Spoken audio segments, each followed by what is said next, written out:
Hai, salam sejahtera. Selamat pagi kepada anda di luar sana. Anda sedang menonton Pantau Kerajaan Baru yang mana hari ini kita mahu mengupas berkenaan soal keciciran pendidikan di Malaysia yang mana dokumen keciciran pendidikan Malaysia 2023 semalam telah melaporkan seramai 175,304 mewakili 13% kanak-kanak di hujung usia persekolahan sekolah rendah di Malaysia tidak mahir membaca.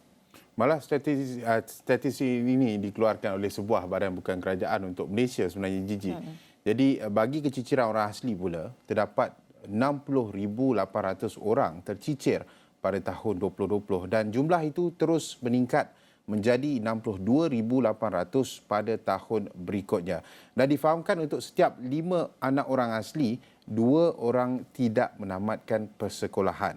Dan laporan keciciran prasekolah di kalangan kanak-kanak antara 4 hingga 6 tahun tidak menjalani pembelajaran sebelum masuk tahun 1 di sekolah rendah. Menunjukkan 174,933 bersamaan 17.1% pada 2019, meningkat pada 234,476 bersamaan 22.2% pada tahun 2020 dan 286,861 bersamaan 26.9% untuk tahun 2021. Dan data ini turut melaporkan 140,714 kanak-kanak orang kurang upaya antara 6 ke 18 tahun sepatutnya mendaftar di sekolah, namun jumlah tunjukkan hanya 97,220 saja yang mendaftar pada tahun 2021. Baik, untuk bercakap mengenai isu ini, kita nak bersama dengan Dr. Anwar Ahmad, pensyarah kanan Pusat Kajian Kepelbagaian Pendidikan Fakulti Pendidikan UKM. Selamat pagi, Dr. Anwar. Selamat pagi, Doktor. Ya, selamat pagi. Khabar semua? Khabar baik. Doktor, kita sejak semalam bercakap mengenai isu keciciran pendidikan di Malaysia di Astro Awani. Tapi dalam laporan untuk Malaysia ini memperlihatkan jumlah pelajar yang berada di sekolah rendah paling ramai tercicir dalam pendidikan. Pertama, apa yang boleh kita fahami perkara ini? Bagaimana perkara ini boleh berlaku? Adakah ini kesan dari pandemik atau sebenarnya ada sebab lain? Baik, terima kasih. Apabila kita berhadapan dengan pandemik pada bulan Mac 2020, pada bulan Jun 2020, Badan Dunia, OECD dan juga UNESCO telah mengeluarkan amaran sebenarnya kepada kita bahawa akan berlaku keciciran pendidikan dan juga learning loss ni kepada anak-anak kita, khususnya anak-anak di peringkat sekolah rendah di seluruh dunia. Ini bermaksud bahawa sudah diramalkan dan sudah dicangkakan bahawa keciciran akan menjadi salah satu perkara yang serius dalam sistem pendidikan di negara-negara seluruh dunia, dan OECD pada ketika itu mencadangkan beberapa langkah supaya keciciran ini dapat dikawal, terutamanya kepada peringkat anak-anak di sekolah rendah. Dan negara-negara maju khususnya telah mengambil banyak tindakan-tindakan untuk memastikan murid-murid mereka di sekolah tidak keciciran, dan sebahagian daripada usaha mereka itu berjaya mengurangkan peratus keciciran. Malangnya untuk negara kita, kita tidak begitu berjaya dalam melaksanakan PDPR seperti yang telah dimaklumkan oleh mantan Menteri Pendidikan yang lalu, di mana PDPR kita itu tidak berjaya dengan sewajarnya, telah dimaklumkan di dalam Parlimen. Dan keadaan ini telah menyebabkan ramai murid-murid kita keciciran. Dan melihat pada data-data misalnya daripada ASEAN Bank, Development Bank, menunjukkan bahawa Malaysia antara negara yang telah menutup sekolah antara yang lama di dunia. Kita menutup sekolah sekitar 250 hari, dan ini telah menyebabkan, mengikut data Bank Dunia, bahawa kanak-kanak di Malaysia kehilangan waktu pembelajaran selama 1.3 tahun. Ini satu tempoh masa yang sangat panjang. Kita sebenarnya di belakang Myanmar dari segi bilangan menutup sekolah ini. Maksudnya sekolah kita ditutup lama.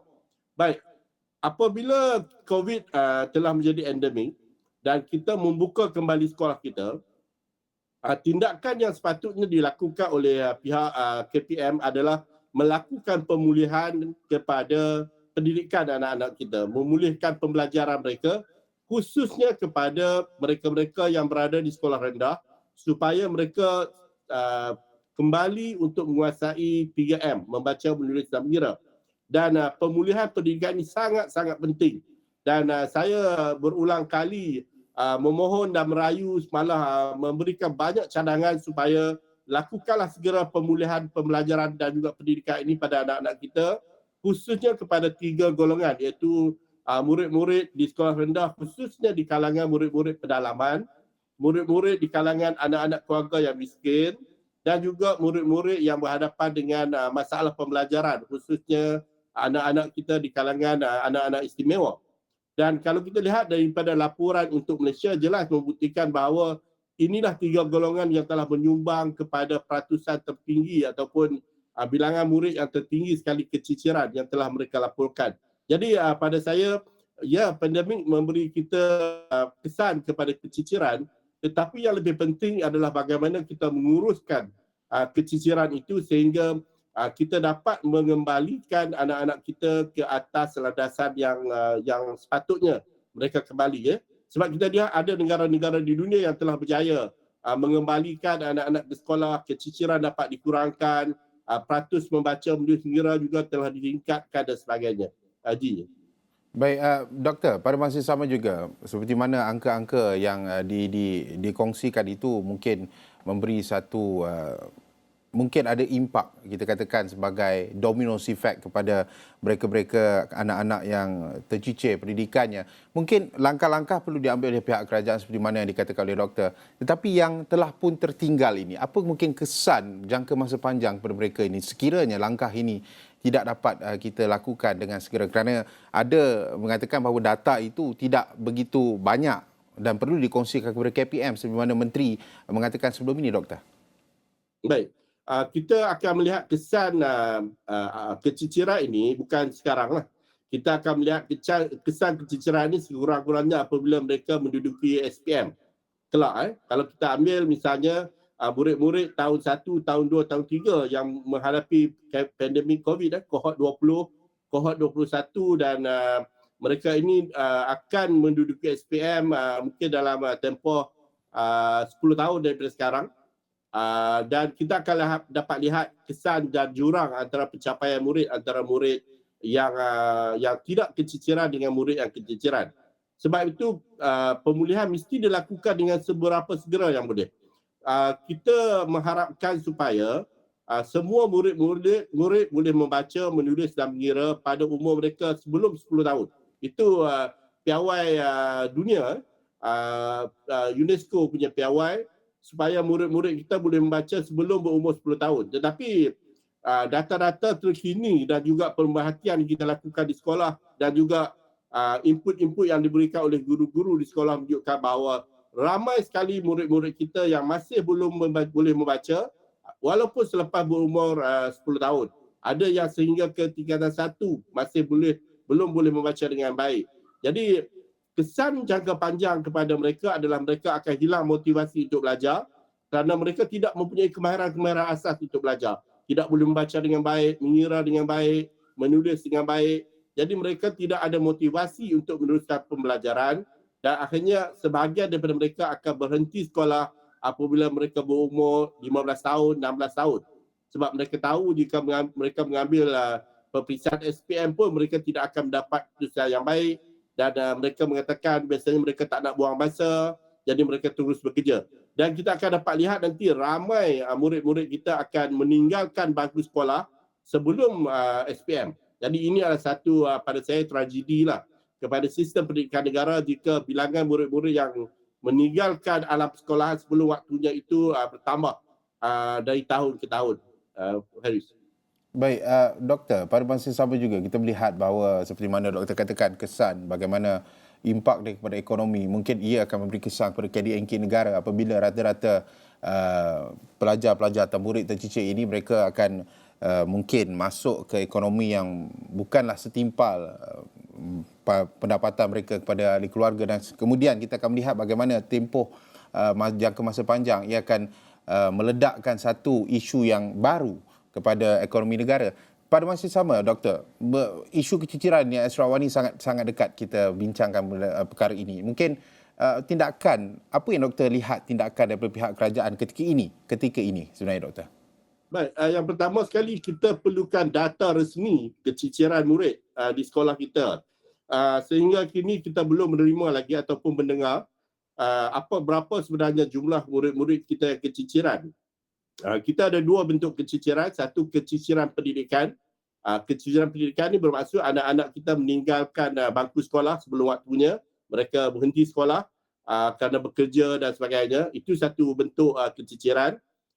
Keciciran yang kedua adalah keciciran pembelajaran yang disebut oleh ramai orang sebagai learning loss, ataupun dia tidak belajar, dia datang ke sekolah, ataupun dia ponting yang terlalu banyak tetapi dia masih di alam sekolahan tetapi mereka dalam keadaan tidak belajar, tidak berminat untuk belajar, dan keputusan peperiksaan mereka dan prestasi mereka sangat rendah, dan mereka ni hanya menunggu masa saja untuk berhenti sekolah.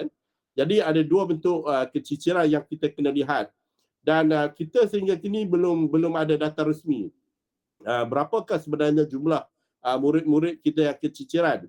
Tetapi buat sementara ini kita boleh menggunakan data yang dikeluarkan oleh untuk Malaysia sebagai panduan umum kita untuk melihat jumlah sebenar murid-murid yang keciciran. Dan data yang ditunjukkan oleh untuk Malaysia itu bukanlah sebenarnya sesuatu yang meranjatkan, kerana saya menjangkakan jumlahnya jauh lebih besar daripada jumlah yang ditunjukkan. Kerana data-data yang ada di negara lain yang menutup sekolah mereka setara dengan kita 250 hari begitu menunjukkan kadar keciciran yang tinggi. Kalau kita lihat, kalau kita boleh bandingkanlah dengan negara-negara yang lain. Jadi ini membuktikan bahawa jumlah 175,000 yang keciciran itu pada saya angka yang konservatif, angka yang kita boleh terima. Tetapi saya percaya angkanya jauh lebih tinggi daripada itu, dan satu angka resmi mesti dikeluarkan oleh KPM, dan itu pertama. Yang keduanya, kita harus segera mengenal pasti siapakah kumpulan murid-murid yang tercicir ini.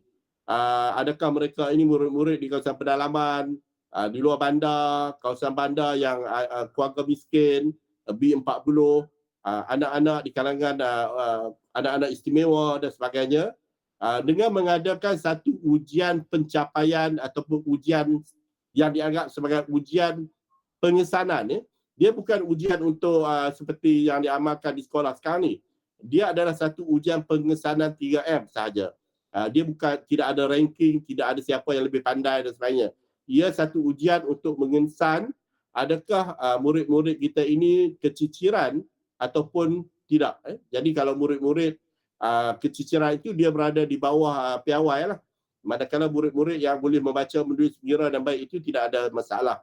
Jadi yang keduanya, ujian pengesanan mesti dilakukan pada tahap tahun 4 sepatutnya untuk kita mencari siapakah murid-murid yang mesti dibantu supaya sebelum mereka menamatkan sekolah rendah, mereka tidak menghadapan dengan masalah keciciran pembelajaran khususnya 3M. Ya, baik. Sebenarnya banyak kita nak bercakap dengan Dr. Anwar berkaitan dengan isu keciciran pendidikan ni, tapi kita perlu berhenti rehat seketika. Kembali selepas ini kita nak sentuh berkenaan dengan keciciran pendidikan dalam kalangan orang-orang asli pula.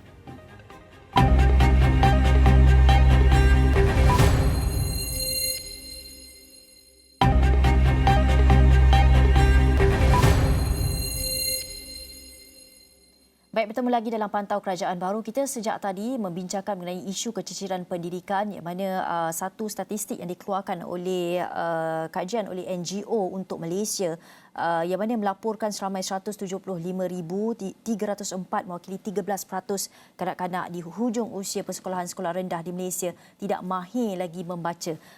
Dan juga kajian ini ada menyebut berkenaan dengan keciciran orang asli yang mana terdapat lebih 60,000 tercicir pada tahun 2020 dan terus meningkat pada tahun berikutnya menjadikan lebih 62,000 setakat ini. Kita sejak tadi membincangkan isu keciciran pendidikan ini bersama dengan Dr. Anwar Ahmad. Doktor bercakap mengenai golongan orang asli. Mereka ni antara yang terkesan dalam isu keciciran pendidikan. Perlukah doktor melihat, perlukah satu campur tangan yang agresif yang perlu dilakukan dari pihak mungkin kementerian dan juga kerajaan bagi memastikan golongan ini tidak terus terpinggir jauh tercicir, kerana kalau kita nak cakap pasal golongan orang asli ini, kalau mereka termasuk dalam statistik keciciran ini, saya tidak tahu mungkin apa lagi nasib yang mungkin melanda golongan ini, Doktor.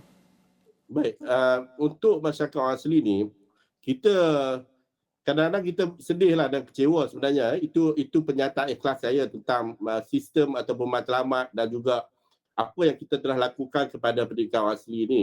Kita bercakap soal pendidikan orang asli cukup lama. Dan kita pada masa yang sama selalu bercakap tentang pendidikan yang inklusif, hak pendidikan untuk anak-anak, kita nak bagi keadilan kepada pendidikan untuk semua orang. Tapi bila kita bercakap soal pendidikan orang asli ni, kita sebenarnya tidak bercakap benarlah dalam menguruskan masalah orang asli ni. Dan saya pernah mencadangkan supaya pendidikan orang asli ni mesti diwujudkan satu unit di KPM, satu unit khas, pasukan khas untuk melihat dan memantau serta merancang pembangunan pendidikan orang asli, kerana ia memerlukan cara-cara dan juga tindakan-tindakan yang berbeza daripada amalan-amalan biasa untuk sekolah-sekolah lain. Mereka ada, masyarakat anak-anak orang asli ni ada budayanya, ada perkara-perkara yang mungkin harus difahami lebih mendalam tentang cara hidup, budaya dan sebagainya, bahasa mereka dan pemikiran. Jadi unit khas kepada pendidikan untuk anak-anak orang asli ini mesti diwujudkan di KPM. Boleh diletakkan di mana-mana bahagian sekolah harian atau sebagainya yang memantau tentang masyarakat anak-anak orang asli ini. Itu yang pertama. Yang keduanya, kita tidak nafikan bahawa kerajaan banyak melakukan perkara-perkara untuk meningkatkan pendidikan orang asli. Ada sekolah baru yang dibina, ada skim bantuan, termasuk bantuan untuk pengangkutan ke sekolah daripada rumah mereka di pos-pos yang mereka tinggal, kemudiannya perlu ke sekolah, ada transportation, ada pengangkutan. Tetapi kita lihat amalannya pada saya, kebetulan saya banyak juga masuk dan berjumpa dan melihat keadaan mereka. Ada kenderaan-kenderaan yang digunakan itu adalah kenderaan yang sangat naif. Kadang-kadang bila kenderaan itu rosak, anak-anak tidak ke sekolah, dan keadaan kenderaan itu pula macam pacuan 4 roda, anak-anak berada di belakang, terpaksa mengharungi selut, lumpur sebelum sampai ke sekolah, 1 jam, 2 jam perjalanan ni. Jadi ini semua bayangkanlah kalau kita nak belajar tapi kita ke sekolah 2 jam dalam keadaan lumpur, kemudian sampai sekolah terpaksa membersihkan diri. Ini semua mengganggu pembelajaran kita. Sebab tu cadangan yang pada saya paling baik buat masa ini untuk masyarakat asli adalah kerajaan membina sekolah-sekolah harian. Telah ada sebelum ni, bukan tak ada sekolah asrama desa dan sebagainya, tetapi mestilah diuruskan dengan lebih teratur dan baik, di mana anak-anak ini dapat tinggal di asrama-asrama ini dan mereka dapat belajar dengan selesa, dan ini dapat mengurangkan ataupun meminimalkan keciciran di kalangan anak-anak orang asli. Pada saya kita boleh lakukan jika kita mahu lakukan, asalkan ada pasukan khas yang memantau, merancang dan melaksanakan pendidikan untuk masyarakat anak-anak orang asli ini. Baik, pada masa yang sama Doktor, kita bercerita mengenai dengan golongan orang asli atau golongan rentan yang turut terkesan apabila keciciran pendidikan ini. Satu angka yang dikongsi oleh NGO ini adalah satu angka yang meresahkan kita. Pada masa yang sama Doktor, melihat kepada isu ini, di mana semana untuk Malaysia juga ada berkongsi sebelum ini, kami pernah membuat laporan dan liputan. Keciciran ini juga selain 3M itu, ada juga pelajar-pelajar yang menduduki SPM, mereka tercicir apabila mereka tidak lulus mata pelajaran bahasa Melayu, begitu juga sejarah, dan mereka ini tercicir daripada sistem pendidikan negara akibat tidak lulus kepada mata pelajaran berkenaan. Jadi boleh katakan untuk Malaysia sebelum ini mengatakan hampir 12% daripada pelajar-pelajar SPM yang menduduki SPM pada tahun-tahun berikut telah pun tercicir akibat tidak lulus 2 mata pelajaran ini. Mungkinkah Doktor merasakan bahawa silibus pendidikan negara ini perlu kita lihat semula ataupun dirombak semula untuk kita tangani keciciran? 12% ni agak tinggi sebenarnya Doktor. Baik, pada saya silibus yang kita gunakan sekarang ni dah memang ketinggalan lah kalau kita bandingkan dengan negara maju. Silibus yang kita gunakan ni sebenarnya acuan asalnya adalah daripada KBSM. yang telah kita mulakan pada tahun 83 dan juga 89 untuk sekolah rendah dan sekolah menengah. Bermaksud acuan ini, acuan KSSR dan juga KSSM yang kita amalkan sekarang ini telah kita gunakan acuan yang sama. Ada pertambahan di sana sini tetapi masih beracuan yang sama sejak 30 tahun yang lalu. Jadi kalau kita lihat dan kita bandingkan dengan negara-negara maju dalam sektor pendidikan mereka, silibus mereka sudah sangat berbeza. Selain pada mereka sangat fleksibel, mereka memberi otonomi kepada guru-guru untuk menentukan apakah yang perlu dipelajari di tingkat sekolah. Anak-anak murid-murid juga diberikan peluang untuk mencadangkan apakah tema-tema yang ingin dipelajari. Jadi saya lihat kita sebenarnya jauh ke belakang dari segi silibus kita. Malah ramai yang mengatakan silibus kita ini tidak memberi keseronokan kepada anak-anak kita untuk belajar kerana dia terlalu banyak, berat. Sebab silibus yang dibina ini berorientasikan peperiksaan. Jadi kalau kita lihat kepada amalan, untuk melakukan sistem pendidikan berasaskan peperiksaan, memang silibusnya akan banyak, padat dan juga sukar. Kerana kita melalui peperiksaan itu kita akan memilih siapakah murid yang pandai, siapakah murid yang cemerlang dan sebagainya. Jadi tidak silibus yang banyak, yang padat, yang sukar itu menjadi indikator lah kepada siapa yang cemerlang. Tetapi apabila kita sudah menghapuskan peperiksaan, misalnya UPSR dihapuskan, PT3 dihapuskan, silibus kita tidak perlu lagi terlalu padat, terlalu banyak, terlalu sukar. Yang kita pentingkan sekarang ni adalah keseronokan murid-murid untuk belajar. Dan motivasi, jika dulu motivasi belajar adalah untuk menghadapi peperiksaan, tetapi hari ini motivasi belajar kerana keseronokan untuk belajar. Keseronokan untuk mencuba perkara-perkara baru, keseronokan untuk explore keinginan-keinginan yang mereka ingin tahu, uji kaji, percubaan dalam kelas. Jadi melakukan kesilapan di dalam kelas masa belajar itu perkara yang menyeronokkan, bukanlah perkara yang menakutkan murid-murid seperti dahulu. Jadi murid-murid boleh melakukan kesilapan, kemudian mereka betulkan semula kesilapan mereka dari segi faktanya, dari segi pengetahuannya. Jadi guru-guru akan membimbing mereka menyelesaikan masalah, bekerja sama dengan rakan-rakan dan sebagainya. Jadi memang silibus kita berbeza lah daripada negara-negara maju, dan kita harapkan kitaran silibus kita telah berakhir pada tahun 2022. Sepatutnya mulai tahun 2023 dan seterusnya ini kita akan mempunyai satu silibus yang baru untuk sekolah rendah khususnya. Faris. Dan juga bila doktor bercakap mengenai perkara itu, sepatutnya kita akan ada silibus baru pada 2023. Setakat ini bagaimana sebenarnya prosesnya itu, doktor? Adakah doktor boleh mungkin memberi input kepada perkara itu? Baik, kalau seperti yang dimaklumkan oleh mantan menteri dulu, silibus itu sedang dibangunkan. Ya. Jadi kalau mengikut kitarannya mulai 2024 akan digunakanlah. Dan setakat ini kalau kita boleh bayangkan berdasarkan kenyataan mantan Menteri Pendidikan yang sebelum ini, proses itu sedang berjalan, silibus baru sedang dibina, dan kita mengharapkan silibus yang baru ini lebih baru, benar-benar baru, bukan lagi mengambil acuan-acuan daripada kerangka silibus yang sebelumnya. Dan juga dengan adanya statistik keciciran pendidikan ini, bagaimana silibus baru ini saya kira boleh melengkapi ataupun boleh memberi kelebihan kepada mereka yang tercicir ini. Mungkin diwujudkan satu kelas khas kepada mereka yang kanak-kanak yang tidak boleh membaca, golongan prasekolah misalnya kan, ketika pandemik tempoh hari yang mungkin sukar untuk belajar secara PDPR, terus keciciran, mungkin antara sebab antara mereka itu tidak boleh membaca ketika ini, doktor. Ya, sebenarnya kita dalam sistem pendidikan kita mempunyai beberapa asas yang sudah mantap. Maksudnya kita tidaklah sangat risau tentang sistem pendidikan kita. Kita mempunyai asas yang mantap. Misalnya, kita sudah mempunyai falsafah pendidikan yang baik. Kalau kita bandingkan negara-negara lain, saya percaya dan saya gembira kerana falsafah pendidikan kita sudah mantap. Tunggu lagi kita kena ikut dan patuhilah falsafah yang telah kita pegang. Yang keduanya, kita sudah bergerak dengan baik apabila memasukkan peperiksaan. Itu adalah satu perkara yang besar sebenarnya, memasukkan peperiksaan UPSR dan PT3 ini, kerana ini juga ciri-ciri sistem pendidikan di negara-negara yang maju, pendidikan mereka. Baik, perkara yang perlu kita buat untuk mengelakkan keciciran dalam bentuk silibus yang baru ini adalah murid-murid dan guru-guru boleh membina kerangka pembelajaran mereka sendiri di kawasan masing-masing.